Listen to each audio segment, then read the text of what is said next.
and welcome back to our show. I am Deej Barons. I am Shari Fesco. Happy to be back. Happy to see you again, Shari. I'm Demi Constantine. And we are your Saturday Night Ladies. So the focus of today's episode will be Season 1, Episode 4 of SNL UK, aired on April 11th, 2026. Host Jack Whitehall, who is a prominent stand-up comedian originating in Britain. But before we get to that, big news dropped this week that Chloe Fineman has left SNL under her own power, just going on to other things. And I was kind of expecting that to happen, especially part of the season when she missed an episode because she was at Paris Fashion Week. So I think she just... Most people will leave after the 7th year. I know not everyone loves Chloe Fineman. I found her quite serviceable. I have never had a problem with it. I loved her. Jennifer Coolidge is impeccable.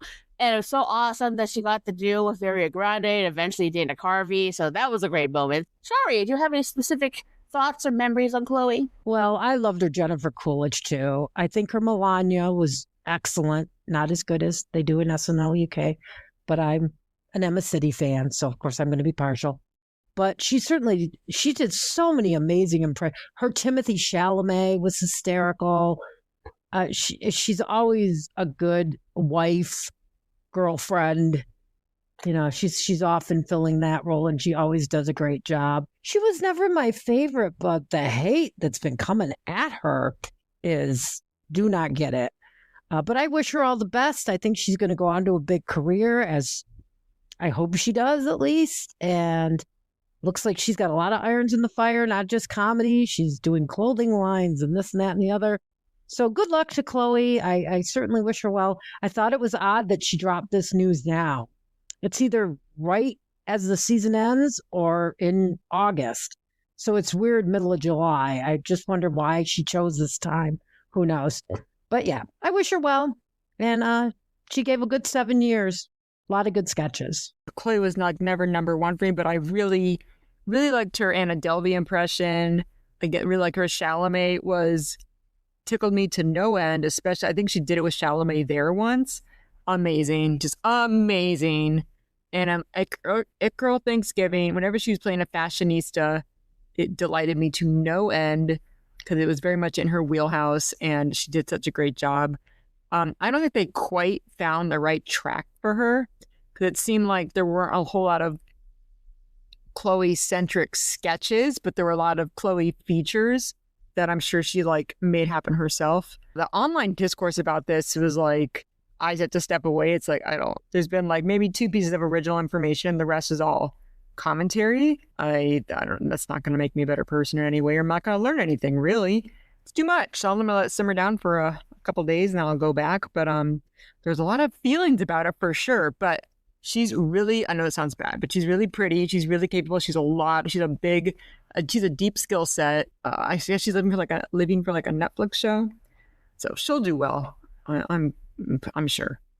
But it is a bit of a loss though. She did bring a little bit of a unique Chloe-ness that's not easily replicable. Editor Deeds just popping in here for a moment that Chloe Fineman has been cast in the Netflix drama series Myron Boltar, based on the Harlan Coben book series. Yeah, very much like fostering cats or dogs. Yeah, right. People need to leave to give another person another chance. Hopefully a female of color, which they desperately need. What I did love was her impressions of the other SNL cast. They did 2 versions of it. One was just her going around with all the cast, and the other one where she was the official SNL understudy. Let's get to SNL UK, and welcome back, Sherry. We missed you last episode. So I'm very glad to have all the ladies back, but we have a big shout out to good old Casey Killingsworth, part of the Wacky Notion Productions family. Yay, Casey! Yeah, Casey. Okay, so this was hosted by Jack Whitehall. He was born July 7th, 1988, so 2 years after I graduated high school. He's an English comedian, actor, writer, television personality, known for his roles as JP in the Channel 4 comedy drama Fresh Meat, Alfie Wickers in BBC Three sitcom Bad Education, and they also did a movie. He's a regular panelist on A League of Their Own, which is one of the famous English panel shows. He first started stand-up in 2009 at the Edinburgh Fringe Festival. As I've seen a lot of his stand-up, I personally find him quite hilarious. So get your big dumb cup, put on your big dumb hat, and let's talk about Saturday Night Live. The cold open with Melania Trump, as portrayed by Emma City, crashes a barbecue and joins in with their games, Two Truths and a Lie and Truth or Dare, but can't stop bringing up Epstein.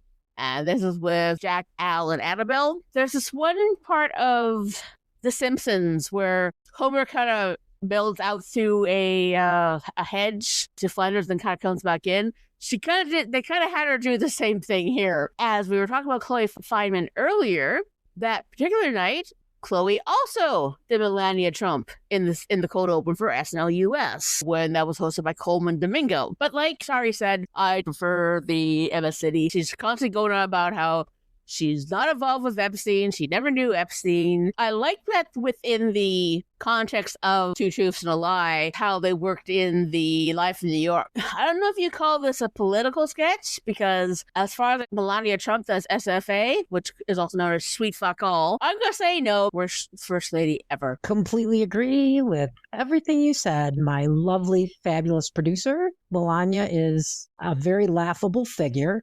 She's very easy to make fun of. And I absolutely adore Emma. She could read the phone book and I would buy a ticket. I love her. She does a great job here. And all of the supporting players, very, very funny as well.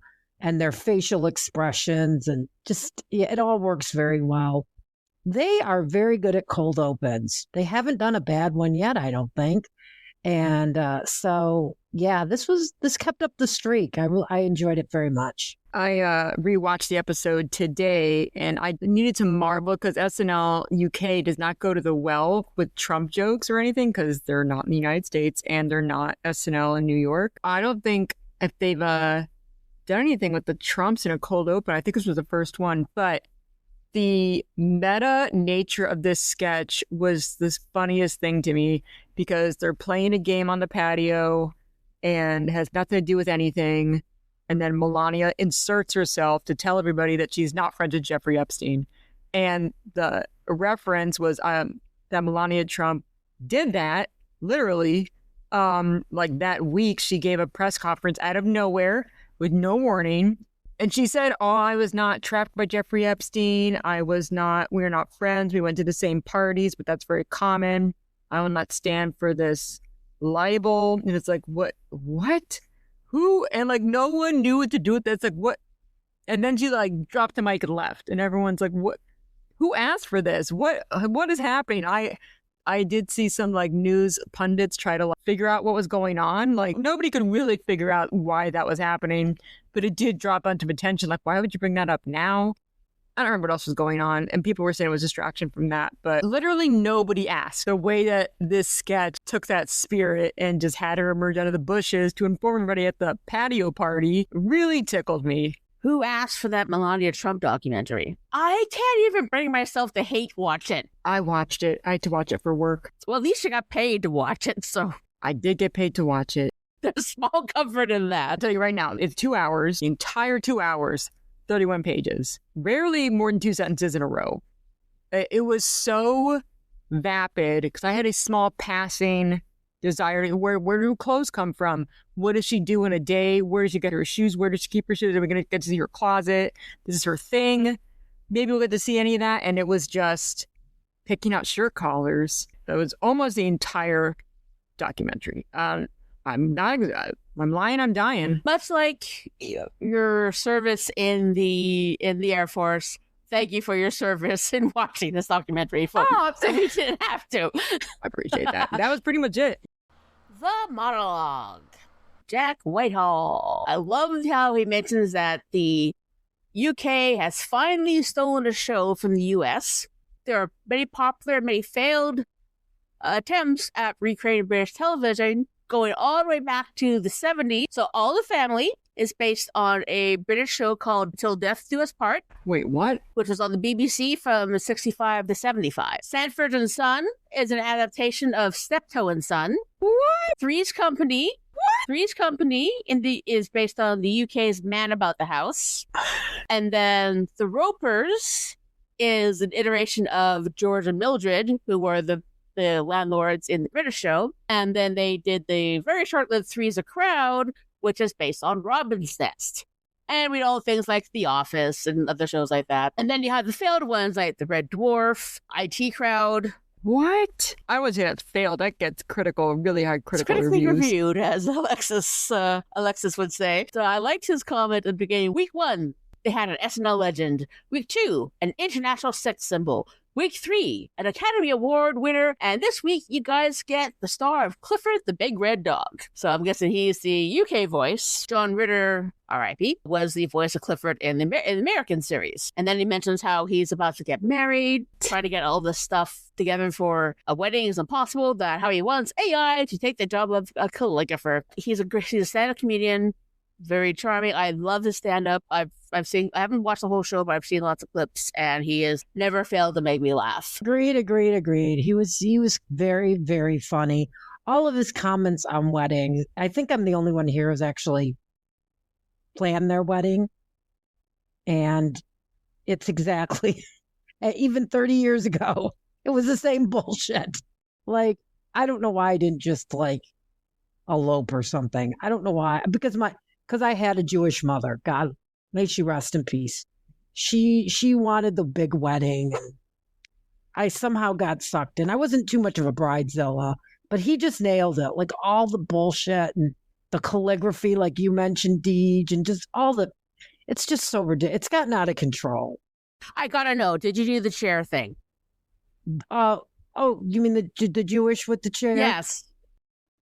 I did indeed. Yeah, and we held the scarf and all that.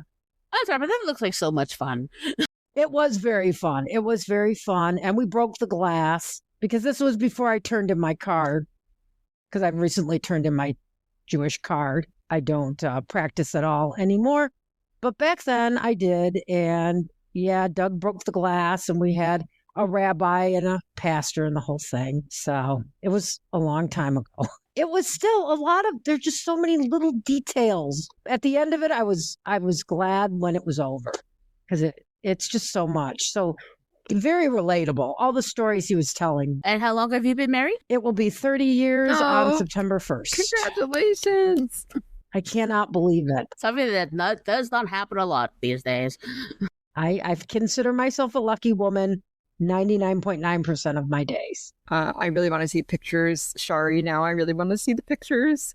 I know that you have them somewhere. I'd be very interested at any time. I did not know Jack Whitehall. I did not know who he was at all until you just said it, Deej, because I didn't look him up during the show the first time or this time.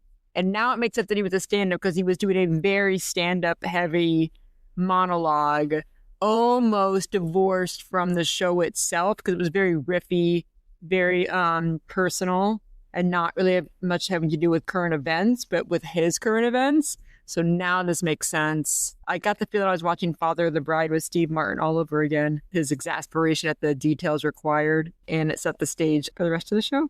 Our first pre-tape of the night, all about Gary the Striker. Did do some searching on the internet, and it's not based on any specific footballer. Gary the Striker is played by Ayoade, gets a visit by his teacher from 1983, Ted Bagley, played by Al Nash, followed by many other people from Gary's past. Ayoade's performance, doing male drag, and she did it so well. I mean, you usually see the opposite on Saturday Night Live, where it's mostly, especially with people of color in the early days, like putting Garrett Morritt in a dress, and Keenan just wouldn't do it anymore, which I totally agree with. They increasingly bring out more and more people from his past, and every single person is more and more obscure. Celeste String as Mrs. Todd, a substitute French teacher. Hamad is Gary's dad, who he thought was dead. Turns out just lived a couple blocks away. Jack Whitehall is a jogger that Gary once hit with his car. And we've finished with Larry Dean as Dobby, of all things. The escalation on this was just keep getting more and more esoteric. Throw in Dobby at the end, and I gotta say, he did a very, very good Dobby too. A wonderful job on everybody's part. Yeah, I didn't have a lot to say about this in my notes. but I definitely enjoyed it.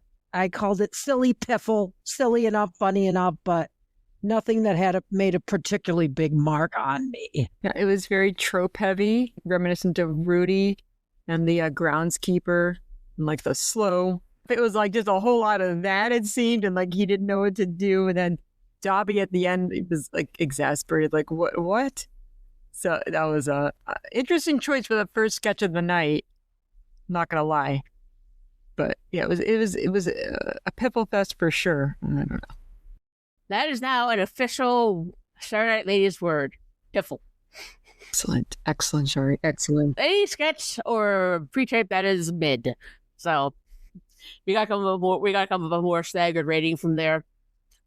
First live sketch is called Swapping Mascots. Bowler is not thrilled about the child that is chosen as his mascot, as we do like to put some context into things. A player mascot, or match escort, is typically a child aged 6 to 18 who holds hands with a footballer while walking out onto the pitch before a match.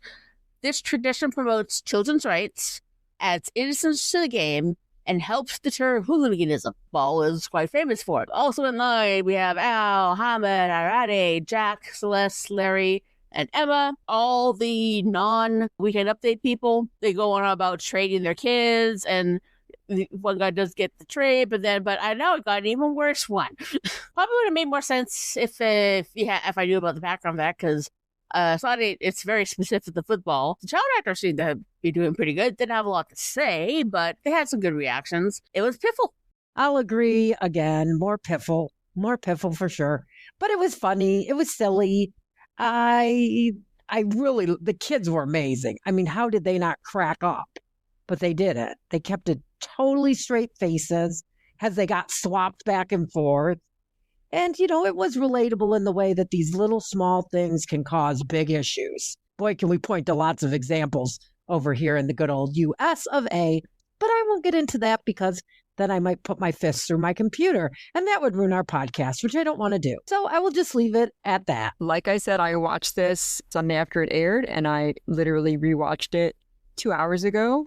And I thought this sketch and the sketch we just talked about were the same sketch, because they just melded together. I did not realize they were two separate things. So that was also funny, because I just remember him saying, I want to trade kids. But what I love about SNL UK and your context, G's, and your research, there was a clip on Instagram like a few months ago of Birmingham's team, Villa, I think, going off to the football pitch, and Ozzy Osbourne's grandson was the mascot. And I was like, oh, that's so cute. And I'm like, mascot? Because I never saw him again. I'm like, it's a full-time gig.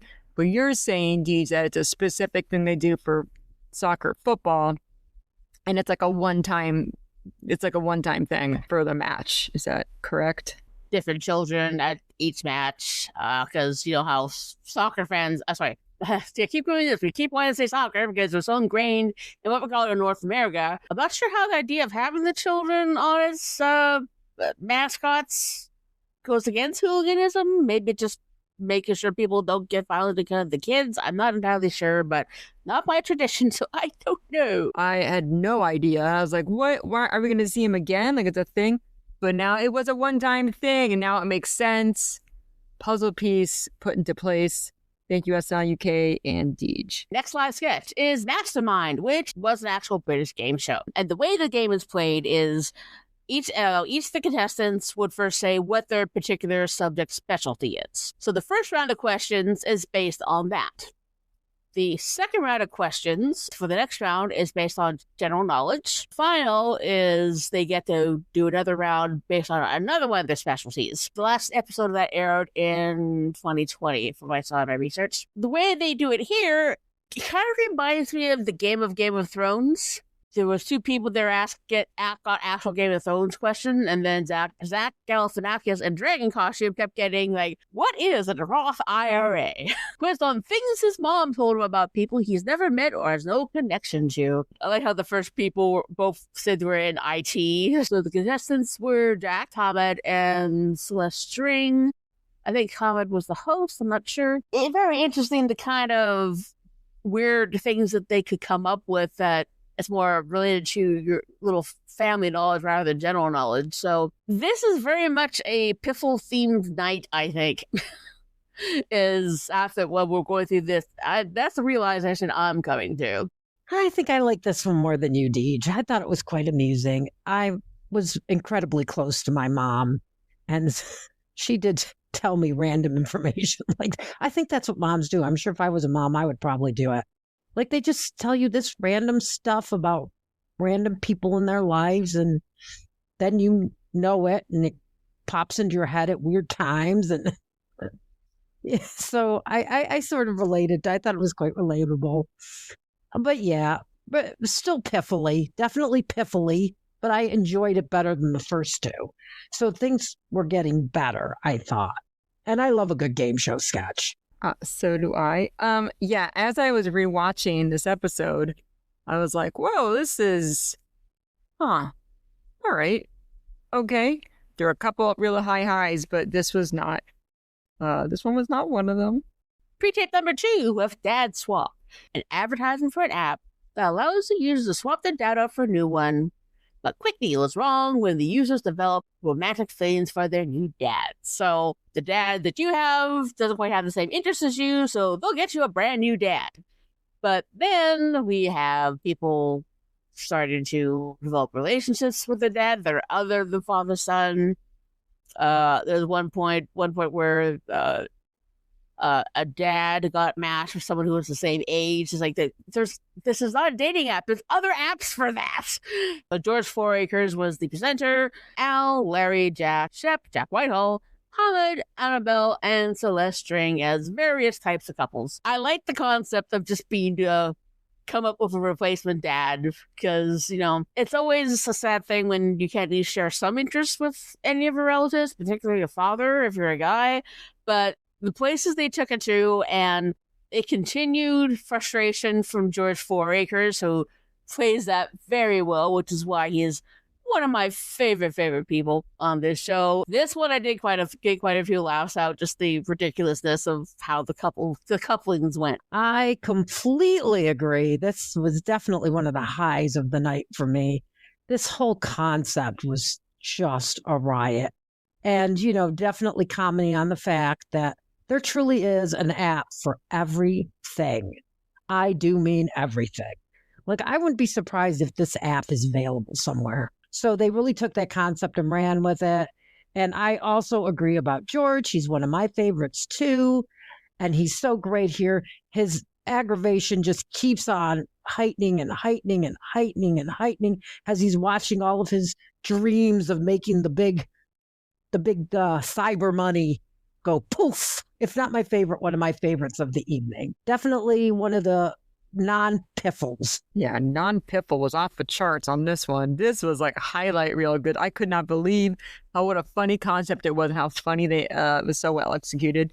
This sketch, this pre-tape was so good that Andy Samberg brought it up on the Lonely Myers podcast, and they thought it was so funny, and Andy Samberg described it so much better than I ever could. But for getting a new dad, and then everyone starts hooking up with the new dads, which is just a very funny concept. And it was like a girl got a new dad, they ended up hooking up. A guy got a new dad, they ended up hooking up. And it was like this slow burn. And the guy's like, it's not illegal. I mean, they're not related, but that's not what the app is for, guys. He's getting increasingly frustrated. Like, the tagline was, if it happens, it happens. So funny. Like, that's not a dad, that's a boyfriend. There are other apps for that. Like, all of it was funny. That is a banger, highlight reel, like best of the sketch for sure. We have found the anti-piffle of the episode. Eventually, if we get t-shirts, we're going to have It's a Piffle. The Masters Foursome commentators. 2 commentators, Jack Shep and George Fouracres. Fellow golfer Ian Connor, played by Jack Whitehall, who, after getting a putt in the hole, kisses his wife, which escalates into several people hooking up in a foursome, with Annabelle, Al Nash, Larry Dean, Emma, and Hamed. The first part I love this with Jack Shep saying, and no, we're not trying to be quiet. This is just as loud as we can actually talk. This does give a lot of less extreme Kissing Family vibes. Because, as we know, the Kissing Family ones, they really go for it. everyone's kissing everybody. Eventually, they end up in threesome, but then one of the people comes in as a foursome, but then they ask him to leave. The mix-up of how this husband and wife eventually becomes a polycule and then becomes a throuple. Anytime I get Jack and George together in a sketch, that's always happy time for me. Yeah, I love it when they end up coupling up. He and George and Jack end up together. He hooks up with the caddy. It all comes back to the caddy. And they walk hand in hand to when Jack then introduces the musical guest. I thought that was quite a nice little touch. They definitely were indeed a cute couple at the end after the main golf guy ends up knocked out of the foursome into the arms of his caddy.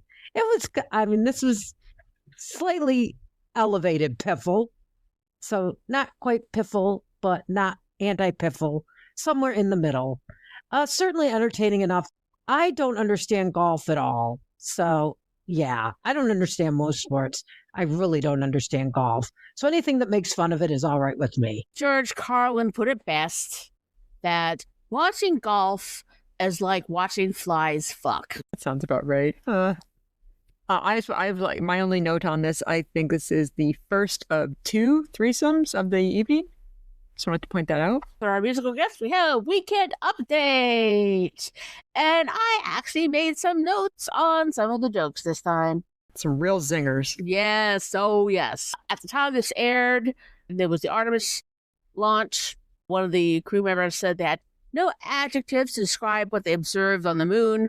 May I suggest moony? The one before that from Patty, where people filming missile strikes in the Middle East. Take this as a moment to remind you just to enjoy the missile strikes in the moment. Our first correspondence is the winner of the Grand National. So Paul Townend, as played by Celeste String, who is the jockey, and his horse, I Am Maximus. The jockey starts out with saying, "Oh, I won this, I won that," and then you hear this slow clap coming from the side, and we have Al Nash as I Am Maximus, who apparently has a dick like a Pringles tube. The jockey again goes on this rage about what all the stuff he did to win the race.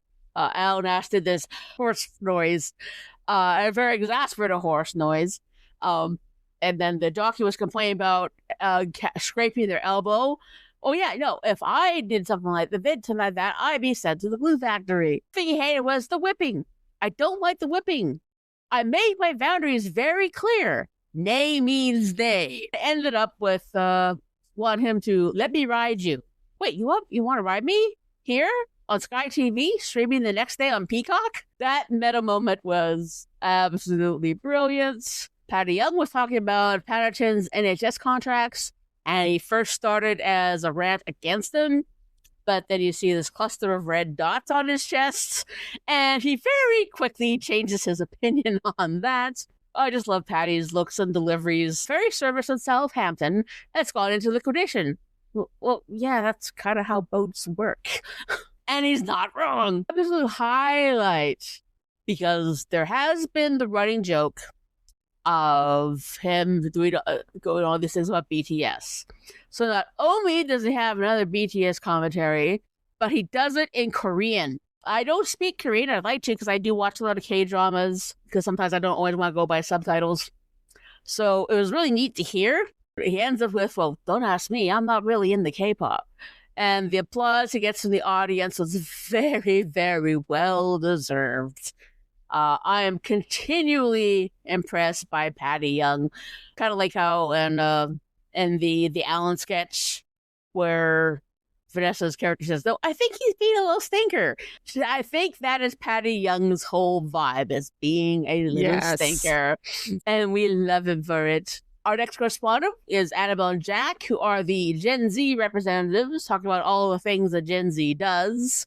Their delivery perfectly choreographed. They were in sync the entire time. Huff a little glue and show a little nip. And I want that shirt that Jack was wearing. the QWERTY keyboard shirt. I want to find that and own that and put it on my body. I love the chemistry between Annabelle and Jack. I believe they are the youngest cast members. And the synchronization, like, they were perfectly in sync.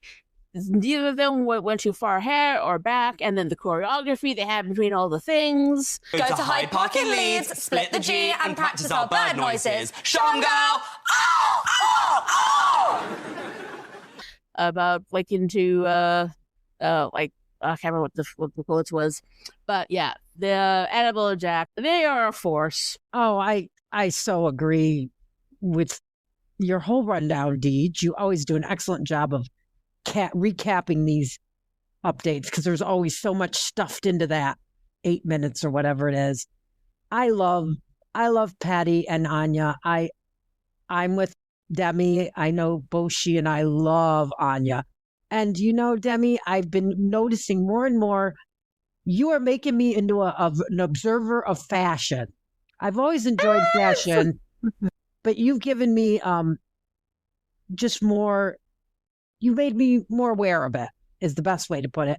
And so I've really been really looking at Anya's style. And I do that whole Annie Hall vibe. I know the young people don't know what I'm talking about, but Annie Hall was a big hit back in the 70s. That was a big deal because Diane Keaton had kind of a masculine fashion. She wore suits and things. And I think Anya really kind of replicates that, and it works. And her delivery is just spot on. She's so dry. And Patty's much more, like Deej said, kind of the mischief maker. So they really bring different energies to the game, and they blend really well. So I really enjoy them together. And I'm just so thrilled that there's a woman on an update desk somewhere. I'm going to write an article for the SNN newsletter about women on the update desk. My blood is boiling as I've been watching episodes from season 6 and 7. I'm not going to go on a rant. But anyways, I'm happy to see a woman on the update desk. I really did enjoy that. I do enjoy that a great deal. And I love Anya anyways. But I think Patty's terrific too. And the jokes are just fat. They just volley the jokes very quickly, which is quite remarkable. I enjoyed the jockey and the horse. Very funny. Especially riding the little tiny Celeste, the horse riding the jockey. And Celeste is a very petite person, and he's not. And it's quite a funny visual. So I enjoyed that very much. And I love the Gen Z. I'm really into generations. So any generational comedy makes me laugh. And those two and their silly sound effects and their commentary on everything. And you know, Gen Z is not happy with anything that's going on these days. No matter what country you're in, the two of them, Annabelle and Jack, have done a lot of things together, and they do complement each other nicely as well. So I definitely thought that update, as it has been, is one of the highlights of the night. I always look forward to it. Yeah, it's officially at the point where when I hear Anya and Patty start talking, it's like a comfort. I'm like, oh, I'm safe. They're going to be funny. To your point, Shari, I think Jack Shep, Annabelle, yeah, their chemistry is like Fred Armisen and Wiggle almost. Very much in sync. Yes, yes. Like you said, Shari, I love generational comedy, but I love it even more because Gen Z like hates it. So when SNL would do like Gen Z Hospital, which I thought was really, really, even though Elon Musk was in it, I thought it was so funny because it was like a laundry list of all the Gen Z slang. I was like, oh, this is a useful primer for me, an elder millennial. But Reddit hated it. Reddit thought it was so unfunny. They're mad because it's talking about them. That's why they don't like it. So when Jack and Annabelle came out doing Gen Z, that quickly began to not make any sense at all. I don't think those are actually Gen Z trends. Shows to nip. Love it even more because I have a feeling I'd be really curious to see how SNL UK fans react to it, or Gen Z fans specifically. But I love it even more because Gen Z does not like it at all. Everything you guys were saying about Anya, yes, the suits. Ugh. And Patty is an imp for sure. Also, on the SNL UK subreddit, I saw that Patty Young had shaved his mustache because he's getting ready to play Andy Burnham for because he was officially elected as, not elected, selected as the leader of his party, and Keir Starmer's officially stepping down on Monday. So it's like the things are happening, and SNL UK is going to have to do something about it. So Patty shaved his mustache, and people in the SNL UK subreddit were like, can we tell Andy Burnham to grow a mustache? Like, this is ridiculous. Like, bring back the mustache, Patty. Like, this is awful. No. I actually cannot wait for SNL UK to have a take on this. Like, I'm like genuinely excited. Although I will still mourn the loss of George Fouracres' Keir Starmer. But I'm trying to find some ways to bring him back. But you know what? He has other stuff to do. We're on to another live sketch. Peter Pan turns up drunk to Wendy's home to find out she has moved on. Jack Whitehall as a very grown-up Peter Pan. Celeste String as Wendy, and Al Nash as the husband. And Jack Whitehall is on a wire this entire time. He comes in drunk. He's crashing into everybody. All the Lost Boys have been found. Smee went away somewhere. But just apparently everything in Neverland's gone to crap. So they thought, let's go see if I can hook up with Wendy. What I did love was the ending. Flying around, but actually bashing into the walls of the set. I'm very surprised everything actually stayed up as well as it did. And he just took it like a champ.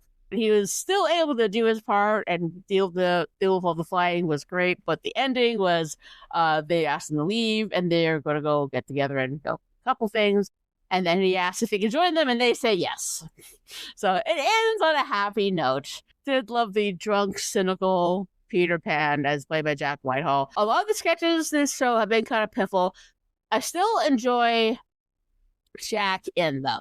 So he's a very well-rounded performer. And generally as host and his commitment to doing things in the show, he's doing an awesome job. As usual, Deej hit the nail right on the head. The sketch was just piffly, but Jack, with that drunken stumbling, and like Deej said, so hard to work on a wire, I'm sure. I can't imagine. And I think that the other two are very good foils. Wendy is like, I'm a grown-up now, blah, blah, blah. And I love the end, too. It seems to be a theme tonight, as Demi pointed out. I'm a very big fan of I'm like Deej. I am a sucker for a musical. Peter Pan is a pretty famous musical. I thought this kind of nailed that vibe because of Sandy Duncan was the Peter Pan in the musical that they showed here in the U.S. live way back when. She had some little mishaps with the wire. So this really captured that feeling. The ending, I was glad it had a nice little happy ending with a little menage at the end. A little menage, you're killing me. Yeah, I was like, oh, this is kind of piffly, but seeing Jack Whitehall full force go to fly out the window, and you're like, wow, these are some elaborate props, and then he crashes into the wall instead, was so funny to me. I was like, oh, got me, physical comedy, you got me again. That's really funny. But more so when a character is trying really hard to do something, and he's like not even trying to do the right thing. That is so funny to me. So I was like very delighted with that. And again, Menage a Trois number 2. So I'm glad we're all keeping score. And I just remembered a great line about how Tinkerbell is now on OnlyFans. Yes. And someone had long COVID. One of them had long COVID. Yeah, Smee. Yeah, that one was Smee got long COVID. Okay, thank you for that, Denny. We have Falling Down a Hill. Pre-tape. Helen Birch, played by Celeste, talks about occasionally falling down a hill. Now, I tried to find anything on Helen Birch. There was a Helen Birch that was an artist, but she's based in Chicago, so I don't know if this is based on anything. She hates the title about falling down a hill, but because that's what she does every episode, she manages to fall down a hill. It's not awful. I don't know if I'd even call this piffle. Piffle is at least somewhat memorable. It's not full on anti-piffle. It's just like tiny bunches of meh. It's very quick. It's in, it's out, it's done. So yeah, I agree. It's not even, there's not even enough to it to call it piffle. It's like pre-piffle. It's not much of anything. I just had a dirty thought. Anyways, I agree with everything Deej said. It was kind of, there's not anything really to comment on, except some good physical comedy from Celeste as she rolls down the hill. That's about it. Well, you guys are going to be really disappointed by my thesis on how much I love this. So I loved it because I did not remember watching it live at all. Like, I was like, what? Did this happen? And then I quickly started figuring out, I don't think this is based on anything. I think this is an original sketch idea of somebody falling down a hill. And I'm like, well, all right, this exposition. And then she fell down the hill. And it was really, I don't know when I turned into this person that really likes physical comedy. Maybe I've always been this person, like when Chris Farley did it in Black Sheep when he fell down a hill, when Andy Samberg did it in Hot Rod. These are all really funny things to see. The Hot Rod one is so These are fucking all awesome. funny. All funny. It's the entire one of the time. great reasons I love Hot Rod. I know it was filmed the box office, became a cult classic. I own the DVD. I love it. And it's just, but the continually following. Funny. That equals funny. I saw Hot Rod, for the record, sidebar, in the theater with the guy I was dating at the time, and the theater had and I was losing my mind. I was like, oh my God, this movie is happening. Oh my God, we need to go right now. We need to go right. This needs to happen. We go to the theater. It wasn't a matinee. I think it was like 7 o'clock on a Friday, and there was 8 people in the audience, and I was horrified. I'm like, what? Why isn't the entire town here? I don't understand.